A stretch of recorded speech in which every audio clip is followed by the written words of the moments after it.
आज की इस वीडियो में हम लोग बात करने वाले हैं वृत्त से संबंधित क्षेत्रफल के बारे में और उससे चैप्टर के बारे में। ठीक है, अगर चैनल पर नए हैं तो चैनल को लाइक, सब्सक्राइब और शेयर कर दीजिए। इससे पहले त्रिकोणमिति का ऑलरेडी वीडियो अपलोड कर दिया जा चुका है, अगर नहीं देखे हैं तो लिंक डिस्क्रिप्शन में दिया हुआ है, जाकर आप देख सकते हैं। ठीक है, तो सबसे पहले मैं स्टूडेंट बता देना चाहता हूँ कि भाई वृत्त से संबंधित जितना भी टॉपिक है उसको जानने के लिए मैं यहाँ पे एक समझिएगा एक थोड़ा सा पॉइंट लेता हूँ। ठीक है, अब ये वृत्त है। ठीक है, तो वृत्त में क्या होता है कि इसका व्यास होता है, समझिएगा, इसका क्या होता है व्यास, तो इसको हम लोग बोलते हैं व्यास, समझिएगा। यानी वृत्त का ये जो पॉइंट होता है उसको व्यास बोलते हैं और इसको बोलते हैं हम लोग सेंटर। ठीक है, इसको हम लोग सेंटर बोलते हैं। अगर वृत्त को आधा करेंगे, वृत्त के व्यास को जब आधा करते हैं, यानी व्यास को जब आधा करते हैं तो निकलता है काची त्रिज्या। क्या निकलता है स्टूडेंट? त्रिज्या निकलता है। यानी त्रिज्या बराबर आर बराबर डी वाई क्या होता है 2 होता है। लेकिन यहाँ पे हम लोग को ये समझना है कि वृत्त से संबंधित कुछ मैं फॉर्मूला यहाँ पे बताने वाला हूँ जो आपको माइंड में रखना अति आवश्यक है। ठीक है, ये हो गया स्टूडेंट आर। तो सबसे पहला पॉइंट है कि वृत्त का क्षेत्रफल क्या होता है। वृत्त का क्षेत्रफल नोट कर सकते हैं आप लोग। वृत्त का क्षेत्रफल स्टूडेंट पाई आर स्क्वायर होता है। क्यों? क्योंकि यहाँ से एक राउंड चारों पटीमन यानी जितना ही कवर करता है उसको क्षेत्रफल बोलते हैं। ठीक है, तो वृत्त का क्षेत्रफल क्या होता है? पाई आर स्क्वायर होता है। लेकिन स्टूडेंट वृत्त की परिमिति की बात किया जाए, वृत्त की परिमिति, वृत्त की परिमिति, ठीक है, परिमिति मतलब होता है उसकी कुल टोटल लंबाई। मतलब अगर आप यहाँ से शुरू किए ऐसे तो आर यहाँ से 180 डिग्री, फिर यहाँ से यहाँ जाएंगे, है ना, यानी इसको जो है आर आर 2 आर जाते हैं, समझ रहे हैं यहाँ से। यानी परिमिति का मतलब होता है उसकी कुल टोटल लंबाई। परिमिति का मतलब क्या होता है? उसकी कुल टोटल लंबाई। तो वृत्त की परिमिति बराबर स्टूडेंट होता है फॉर्मूला क्या होता है, यहाँ बस समझिएगा। वृत्त की परिमिति बराबर फॉर्मूला होता है 2 पाई आर। वृत्त की परिमिति बराबर क्या फॉर्मूला होता है स्टूडेंट? 2 पाई आर होता है। ठीक है, तो ये तो वृत्त से रिलेटेड हो गया। और वृत्त का जो व्यास होता है स्टूडेंट, इसको बड़ा वाला को बोलते हैं व्यास। व्यास जो होता है वो त्रिज्या का क्या होता है? दुगना होता है। लेकिन व्यास त्रिज्या जो होता है व्यास का क्या होता है? आधा। यानी आर बराबर डी वाई 2 लिख सकते हैं। ठीक है, ये माइंड में हमेशा याद रखिएगा स्टूडेंट। ठीक है, वृत्त से ही बनता है वलय। क्या बनता है? वृत्त से ही बनता है क्या चीज स्टूडेंट? वलय बनता है। उसको भी मैं थोड़ा सा बात करूंगा इसके बारे में, इसको मैं इरेज कर देता। वलय, अब बात करने वाले हैं वलय के बारे में स्टूडेंट। तो वलय उसको बोलते हैं जो किसी वृत्त के अंदर बना हुआ रहता है। देखिए मैंने ऐसा बना दिया और इसको मैं थोड़ा सा फिट कर दूंगा, जैसे इसको मैंने यहाँ पे रख दिया। ठीक है, तो यहाँ पे क्या होता है? वलय उसको बोलते हैं जिसमें डबल वृत्त नजर आता है, यानी वृत्त के अंदर वृत्त नजर आता है। तो क्या यहाँ पे कितनी त्रिज्या होगी? यहाँ पे एक त्रिज्या इधर है छोटा वाला का और एक त्रिज्या बड़ा है, यानी कैपिटल आर बड़ा वाला का लिख रहा हूँ और छोटा वाला का, छोटा वाले वृत्त का लिख रहा हूँ मैं, है ना। तो वलय का क्षेत्रफल बराबर फॉर्मूला क्या होता है? वलय का वलय मैं यहाँ पे क्लियर लिख देता हूँ। वलय का क्षेत्रफल, वलय का क्षेत्रफल बराबर स्टूडेंट, यहाँ से ध्यान दीजिएगा। देखिए बड़ा वृत्त में से, ये जो बड़ा वृत्त है उसमें से क्या कर दिया गया है कि छोटा वृत्त को क्या कर लिया गया है? काट लिया गया है। तो वलय कौन वाला बना? थोड़ा सा ये भी समझ लीजिए कि वलय जो ये बीच में गैप नजर आ रहा है ना स्टूडेंट, जिसको मैं पेंट कर रहा हूँ, उसको हम लोग बोलते हैं वलय, है ना, उसको हम लोग बोलते हैं वलय। तो वलय का क्षेत्रफल बराबर क्या होता है? बड़ा त्रिज्या, यानी बड़ा वाला जो वृत्त है, बड़ा वाला, यानी pi R, pi capital R square minus pi small R square. मतलब बड़ा वाला वृत्त के क्षेत्रफल में से छोटे वाले वृत्त का क्षेत्रफल अगर घटा देंगे तो आपका क्या निकल जाएगा? वलय का क्षेत्रफल निकल जाएगा। इसको हम लोग पाई यहाँ पे कॉमन कर सकते हैं स्टूडेंट, है ना। तो अंदर में बचेगा capital R square minus small R square. अब यहाँ से कभी कभी कोई ऐसे भी लिख देता भाई कि ए स्क्वायर माइनस बी स्क्वायर पर है, तो इसको तोड़ देता है कोई, क्या कर देता है? ए प्लस बी कर देता है। यहाँ से ये प्लस बी यानी आर प्लस छोटा आर कर देता है, capital R minus plus small R, and यहाँ से capital R minus small R कर देता है। तो वलय का क्षेत्रफल बराबर एक ही फॉर्मूला आता है, वो क्या होता है कि बड़ा वृत्त के क्षेत्रफल में से छोटे वृत्त के क्षेत्रफल को क्या कर दिया जाता है? माइनस कर दिया जाता है स्टूडेंट। तो ये हुआ किसके बारे में? वृत्त से रिलेटेड बारे में और वृत्त से क्षेत्रफलों के बारे में। तो और कुछ भी इसमें ज़्यादा नहीं है स्टूडेंट, बात करें क्वेश्चन नंबर 1 की, तो क्वेश्चन नंबर 1 में भी बिल्कुल यही बोला है। कह रहा है क्या कि दो वृत्तों की त्रिज्या कितना कितना है, एक का है 19 सेंटीमीटर और एक का जो है 9 सेंटीमीटर। तो उस वृत्त की त्रिज्या ज्ञात कीजिए। मतलब यहाँ पे जानते हैं स्टूडेंट क्या हुआ, जैसे एक ई है और एक बड़ा साइज है, ठीक है। एक बड़ा साइज मैं बना लेता हूँ। अब बड़ा साइज को क्या किया ऐसे, ठीक है। इसकी जो त्रिज्या है स्टूडेंट, इसकी जो त्रिज्या है वो आपका 19 है एंड इसकी जो त्रिज्या है वो आपका कितना है 9 है, ठीक है। कह रहा है क्या, थोड़ा सा स्पष्ट समझ लेंगे हम लोग, ठीक है। कह रहा है क्या, थोड़ा सा हम लोग स्पष्ट समझ लेंगे। कह रहा है क्या कि उस वृत्त का त्रिज्या ज्ञात कीजिए जिसकी परिधि इन दोनों वृत्तों के परिधि के काचेता है जो के बराबर है। तो लो, कह रहा है कि एक अलग वृत्त है जिसका त्रिज्या निकालिए, है ना, जिसका त्रिज्या निकालिए जो इन दोनों के परिधि के बराबर है। तो अच्छा ही बताइए, यहाँ पे लिखेंगे बड़े वृत्त की, बड़े, यहाँ समझिएगा, बड़े, यहाँ पे लिखेंगे बड़े वृत्त।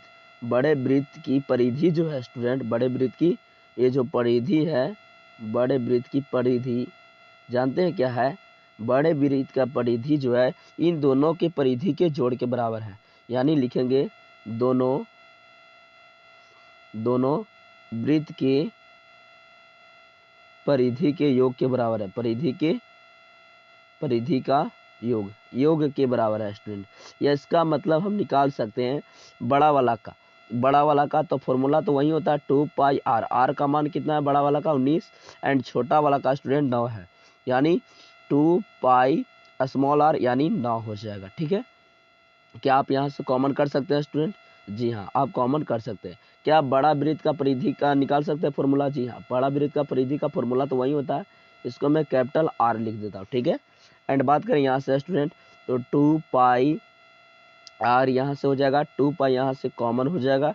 एंड बात करें अंदर तो 19 प्लस कितना हो जाएगा 9 हो जाएगा। यहाँ से स्टूडेंट 2 पाई से 2 पाई कैंसिल हो जाएगा। बड़े वृत्त का जो त्रिज्या हो गया 19 प्लस कितना 9, यानी कितना हो जाएगा स्टूडेंट 28 हो जाएगा। इसका मतलब जो है बड़े वृत्त का जो त्रिज्या होगा कितना होगा 28 होगा, ठीक है। तो आशा करते हैं क्वेश्चन आपको समझ में आ गया होगा, कुछ इसमें ज़्यादा करना नहीं था, ठीक है। मात्र थोड़ा सा समझना था कि भाई एक बड़ा वृत्त है जो इन दोनों के वृत्त के परिधियों के योग के बराबर है, तो उस वृत्त का क्या निकालना था त्रिज्या। तो हम लोगों ने त्रिज्या निकाल दिया, कितना आया 28। तो चले आते हैं नेक्स्ट क्वेश्चन में। क्वेश्चन नंबर 2 में बोल रहा है स्टूडेंट कि दो वृत्त की त्रिज्याएं 8 सेंटीमीटर और 6 सेंटीमीटर। तो उस वृत्त की त्रिज्या ज्ञात कीजिए जिसका जो क्षेत्रफल है ना इन दोनों वृत्तों के क्षेत्रफल के योग के बराबर है। तो लिख देंगे, इसीलिए वही वाला प्रोसेस है लेकिन यहाँ पे क्षेत्रफल है। बड़े वृत्त का क्षेत्रफल, बड़े वृत्त का क्षेत्रफल बराबर फॉर्मूला क्या होगा, दोनों छोटे वृत्तों का क्षेत्रफल का योग है ना। दोनों छोटे वृत्त के क्षेत्रफल का योग, क्या चीज का योग, क्षेत्रफल का क्या योग लिख सकते हैं ना स्टूडेंट, यही बोल रहा है। तो बड़ा वृत्त का क्षेत्रफल मैं मान लेता हूँ पाई आर स्क्वायर, छोटा वाला का पाई आर, आर एक का है 8 तो यानी 8 का स्क्वायर हो जाएगा। एंड एक का है 6, देखिए यहाँ पे 6 है तो यहाँ पे हो जाएगा 6 का स्क्वायर हो जाएगा। पाई कॉमन हो जाएगा, इस साइड में ज्यों का त्यों रहने देता हूँ। पाई यहाँ से कॉमन कीजिएगा तो अंदर में बचेगा 8 का स्क्वायर, तो 8 का स्क्वायर कितना होता है 64 प्लस इसका पाई कॉमन तो अंदर बचा 6, 6 का स्क्वायर 36। यहाँ से स्टूडेंट पाई से पाई कैंसिल, यहाँ आ जाएगा आर स्क्वायर बराबर 36 और 64 कितना मिलके बनता है 100। स्क्वायर जो है बराबर के उस साइड में जाएगा स्टूडेंट, तो क्या हो जाएगा रूट हो जाएगा 100 और 100 का वर्गमूल कितना होता है 10। यानी जो बड़ा वृत्त है स्टूडेंट उसका क्या त्रिज्या कितना हो जाएगा 10 सेंटीमीटर हो जाएगा, या मीटर में, हाँ जी हाँ 10 सेंटीमीटर हो जाएगा। तो कुछ इसमें ज़्यादा नहीं करना स्टूडेंट। तो आशा करते हैं क्वेश्चन आपको समझ में आ गया होगा। थर्ड नंबर क्वेश्चन की ओर बढ़ते हैं।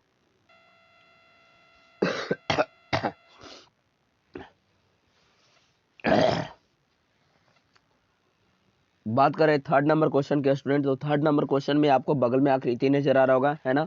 कह रहा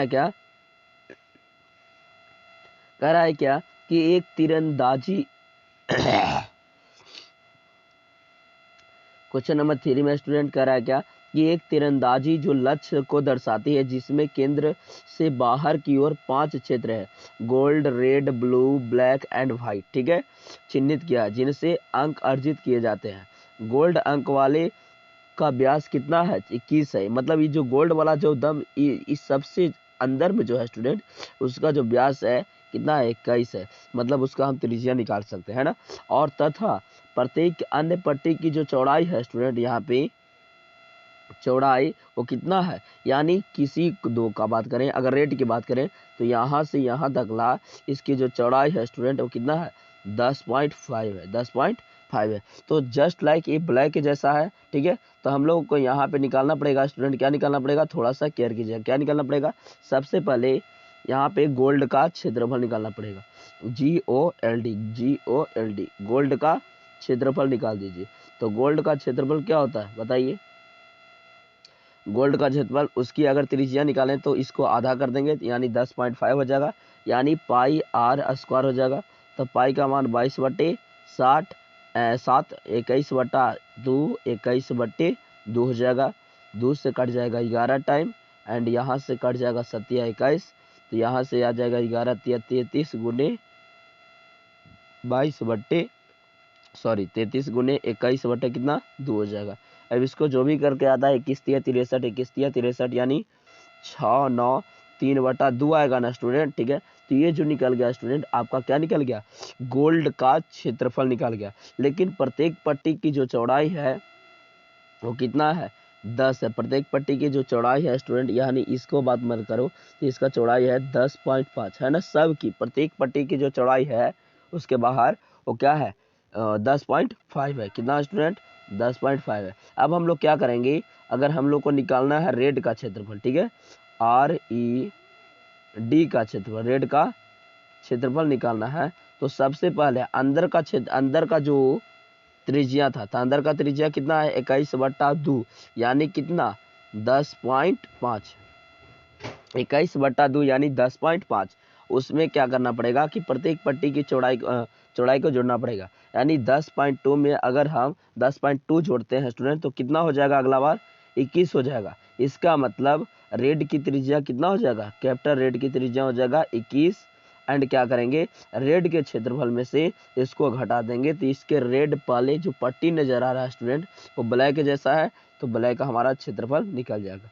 तो मैं थोड़ा सा यही बताना चाहता हूँ कि थोड़ा केयर कीजिएगा। इसका जो है 21 हो जाएगा, क्यों? रेड का त्रिज्या 21 हो जाएगा। बड़ा वृत्त अंदर से आएगा, अंदर से आएगा ना, ठीक है। तो यहाँ से आपका जो है निकालना पड़ेगा पाई आर स्क्वायर, यहाँ पे भी फॉर्मूला लगेगा। यहाँ से बात करें तो 22/7 गुने 21 गुने क्या हो जाएगा स्टूडेंट? 21 होगा। 7 21, 22 तिया 66 मल्टीपल में 21 हो जाएगा। अब क्या करना है स्टूडेंट कि इसको में से जो आएगा, जो मल्टीपल करके आएगा, 1 मिनट इसको मैं लिख देता हूँ सही से, 22 तिया 66 मल्टीपल में 21, ठीक है। इसको जो भी मल्टीपल करके आएगा, इसको में से इसको घटा देंगे तो आपका क्या निकल जाएगा? मतलब बड़े वृत्त में से छोटा वृत्त घटाते चल जाना है स्टूडेंट, तो आपका क्या निकल जाएगा? यहाँ से ये जो है ना रेड वाले ब्लैक का क्षेत्रफल निकल जाएगा। फिर उसके बाद 21 में अगर मान के चलिए ब्लू निकालना है, तो 21 में 10.5 जोड़ना पड़ेगा, तो ब्लू का त्रिज्या निकल के आएगा बड़ा वाला का। तो ठीक उसी प्रकार आपको करते जाना जैसा कि मैं कर रहा हूँ। अगर ब्लू वाला आप निकालना चाहते हैं तो ब्लू वाला का क्षेत्रफल निकालने के लिए त्रिज्या कितना हो जाएगा? 21 में आपको 10 पॉइंट देखिए, ध्यान दीजिएगा, 10.5 जोड़ना पड़ेगा, एंड इसके से जो भी त्रिज्या आएगा, ध्यान दीजिएगा, आपका आ जाएगा 1.5 आएगा। इसको से जो भी क्षेत्रफल आएगा, इसको में से ये वाला रेड वाले का घटाना पड़ेगा। उसी प्रकार सबको बारीकी से आपको घटाना पड़ेगा। तो क्वेश्चन आशा करते हैं समझ में आ गया होगा, है ना। करके आप देख सकते हैं, कुछ इसमें ज़्यादा नहीं है, बट इसमें कैलकुलेशन थोड़ा क्या है, लंबा कर दिया, और कुछ नहीं ज़्यादा किया, ठीक है। बात करें क्वेश्चन नंबर 4 के स्टूडेंट, तो क्वेश्चन नंबर 4 समझिएगा, बिल्कुल आसान तरीके से बनाएंगे। कह रहा है क्या कि किसी कार के पहिए का जो व्यास है स्टूडेंट वो है 80। कार का ये पहिया है, ठीक है, कार का पहिया होता है ना, ये ऐसे करके कार का पहिया सपोज डेट है ना। तो ये जो है इसका जो व्यास है स्टूडेंट डी, वो कितना है? 80 है। तो डी को हम आर कर सकते हैं 80/2, यानी कितना हो जाएगा? 40 हो जाएगा। त्रिज्या जो होता है व्यास का आधा होता है, यानी 40 निकल गया। कह रहा है कि यदि यह कार 66 किलोमीटर प्रति घंटा की चाल से चलती है तो 10 मिनट में प्रत्येक पहिया कितने चक्कर लगाती है। लो, और ये जो है आपका स्टूडेंट 40 सेंटीमीटर, तो हम लोग निकालना पड़ेगा कि एक चक्कर में ये कितना दूरी तय करेगा। ये पहिया जो है एक चक्कर यानी परिधि निकालना पड़ेगा। तो यहाँ पे लिखेंगे पहिए की परिधि, पहिए की परिधि अगर निकालना चाहते हैं स्टूडेंट तो क्या होता है 2 पाई आर। आर का मान कितना 40, यहाँ से करेंगे 40 दूना 80, 80 काची पाई हो जाएगा। इतना सेंटीमीटर जो है काची चलेगा, ये रफ्तार से चलेगा। मतलब इतना सेंटीमीटर अगर ये पहिया जो है एक बार घूमेगा ना तो कितना सेंटीमीटर दूरी तय करेगा, 80 पाई सेंटीमीटर दूरी करेगा। लेकिन बोला काची है कि कार जो है 66 किलोमीटर की रफ्तार से चल रहा है प्रति घंटे, तो 10 मिनट में तय की गई दूरी। तो 10 मिनट में तय की गई दूरी को निकालते हैं हम लोग, यहाँ से निकाल देते हैं, है ना। तो दूरी बराबर लिखेंगे, दूरी बराबर चाल गुणित समय। चाल कितना है 66, और इसको बदल देंगे क्या चीज में, 66 को बदल दीजिएगा आप लोग किलोमीटर में, तो 1000 से मल्टीपल करना पड़ेगा ना, तो 1000 से मल्टीपल करना पड़ेगा, ठीक है।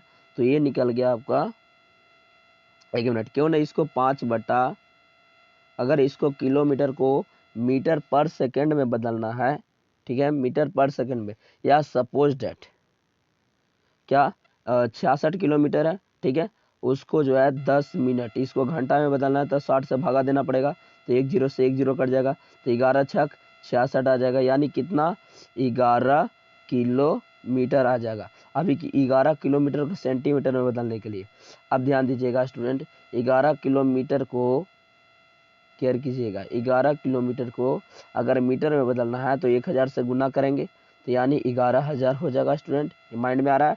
अगर मीटर को बदलना है अगर सेंटीमीटर में, तो इसमें भी 100 से गुना करना पड़ेगा, यानी आपको जो है यहाँ पे हम लोगों ने मीटर में बदलना, और मीटर को ही बदलना है तो 100 से गुना पड़ेगा, क्योंकि 1 मीटर बराबर 100 सेंटीमीटर। तो यहाँ से आपका 11 पर 1 2 3 4 5 जीरो आ जाएगा स्टूडेंट, कितना जीरो आ जाएगा 5 जीरो। और जबकि यहाँ पे एक पहिया कितना सेंटीमीटर चलता था, इस सेंटीमीटर में आ गया स्टूडेंट, याद रखिएगा इस सेंटीमीटर में आ गया, ठीक है।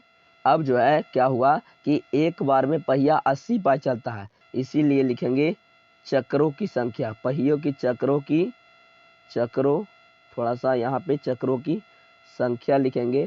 तो कुल टोटल दूरी कितना है 11 पर 1 2 3 4 5 बट्टा 80, पाई का मान कितना होता है 22, और यहाँ से कितना 7 हो जाएगा। एंड इसको काटिए तो जो भी वैल्यू आएगा वहीं आपका क्या हो जाएगा आंसर, 1 0 से 1 0 का हो जाएगा, है ना। यहाँ से आपका हो जाएगा 11 दूनी 22, 11 इकाई 11, यानी 10,000 हो जाएगा स्टूडेंट, 10,000 हो जाएगा, ठीक है। एंड 10,000 को